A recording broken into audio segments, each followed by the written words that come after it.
Let's talk about modalities. The modalities are something that I see a lot in the community kind of getting misunderstood. There's a big misconception about them. And it actually comes from overusing the notation without understanding what the notation is. The gist of the problem is notation does not define modality. The animal is where the modality comes from. So the notation is just corresponding to how that modality interacts with the sensory function and the tribe function. So SDE, right? For instance, the audio animal is masculine and feminine on SDE. But that is just the notation used for ops types, and it is helpful in seeing the audio type. But what really defines the audio animal is where it is double masculine, where it is being held to, which for audio is on sensory and self. Let's get a little more into that. Shannon and Dave associate it a lot with sound, with music, with listening, and it is that. It's because, right, it's taking in sensor information for the self.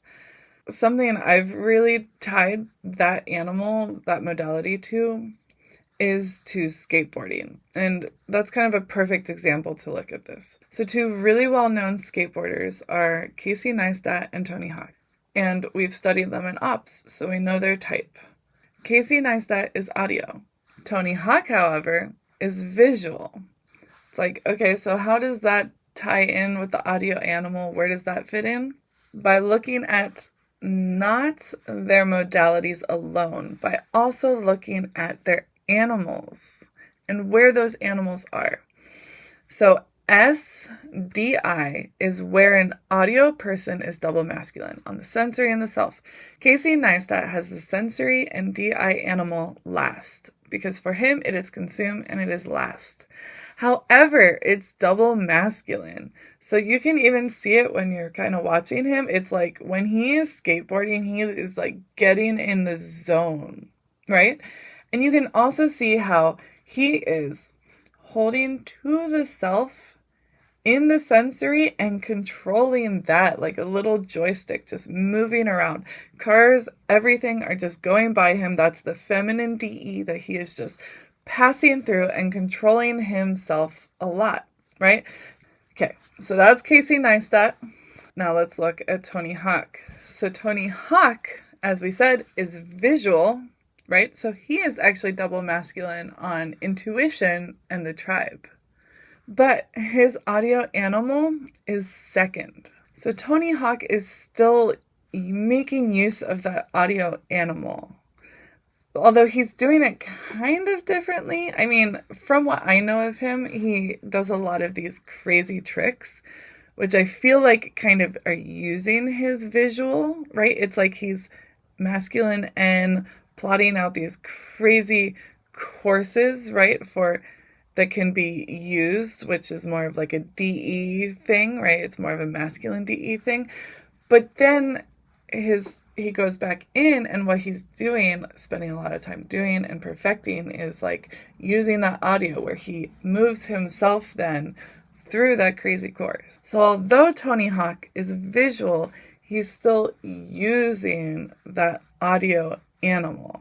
Now, audio stuff is always really amazing to me. Like, I've done a lot of dance, which is very kinesthetic. And yeah, I've done more wiggly dance, right? I've done very like double feminine wiggly dance. Not as wiggly as Blippi, who has got to be double feminine, but it's still pretty wiggly. However, audio is my worst. When I was in school, I always had trouble listening, taking in audio information. Like I wanted stuff to be on the board, or I wanted to be reading it for myself.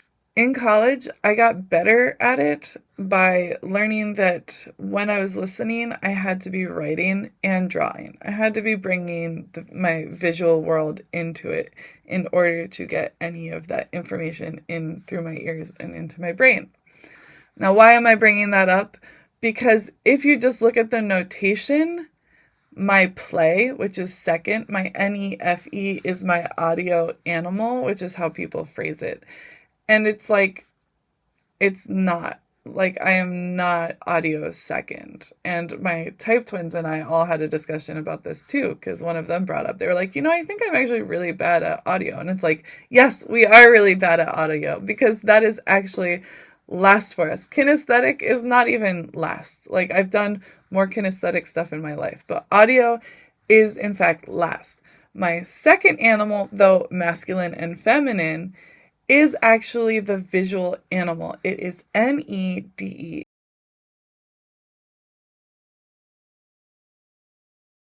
I think I've mostly made my point, but to kind of wrap this up, I want to talk a little bit more about tester, because that one has also always been a bit of a weird, confusing one, right?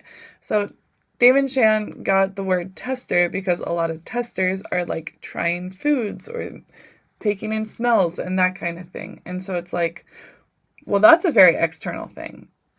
And it is, right? Feminine is receptive. So it's like trying, it's moving with it.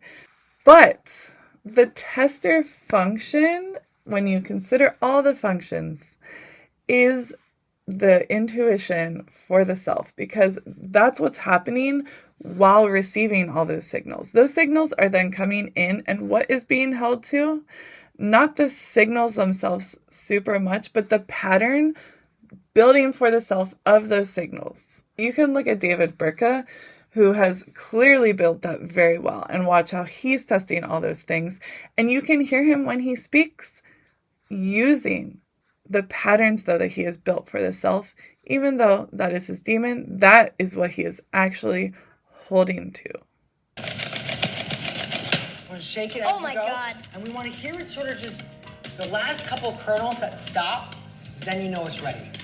Now, the notation, the way it was made by David Shan, makes a lot of sense to do it that way.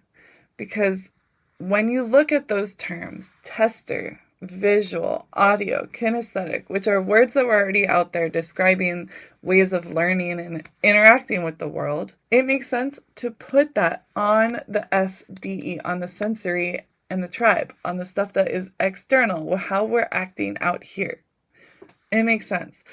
The problem is just taking that notation and misunderstanding it and taking it a bit too far. Again, FF in and of itself does not mean tester. FF on SDE means tester, which ties to MM, double masculine, on NDI as where the tester holds. Something that I think is so interesting about this, these modalities, if you think about it, what is actually happening here is we have our animal stack, right? Which is something David Shan discovered. We actually don't just have this function stack, we have these animals. And then from these animals, this modality is like we're holding to just one animal, right? It doesn't matter where it is. For me, it's my top animal. For some, it's in the middle. And for some, like Casey Neistat, it's at the bottom. But for all of us, we have our animal stack, and it's like we're holding to just one of them. How interesting. Nature works with the finest threads. And I will be coming back to that next week. I hope to see you then.